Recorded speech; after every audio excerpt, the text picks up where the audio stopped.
За групата курсисти, изпитвани днес, най-важни бяха гуловете.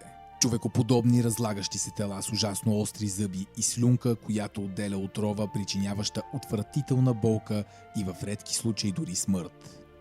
Беше приготвил кинжалите си, по един във всяка ръка. Те бяха изкусна изработка на кралският ковач в Пинтер.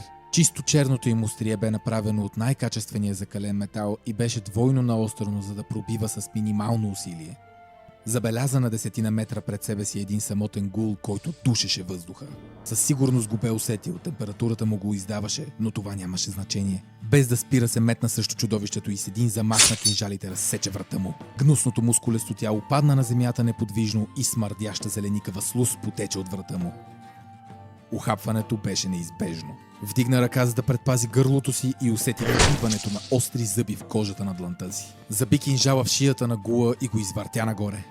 Може и да не ти се вярва, но ние също искаме да минем задачата успешно. Към нас може и да няма такива очаквания, но ние също сме от рода Хамид. Ренис усети първият страничен ефект на свръхнагорещяването. Отдавна бе спрял да излъчва изпарения и се почувства отпаднал. Не беше сигурен колко енергия му останала, особено за битка с още гулове. Вече не можеше да се държи на краката си и се препъна в един клон. Тогава съзря чудовището, което стоеше в непосредствена близост до него. Беше дивище, огромен звяр, приличащ на тигър без козина.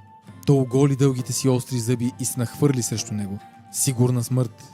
За да слушате цялата първа глава, отивайте в YouTube. Бая се занимавах!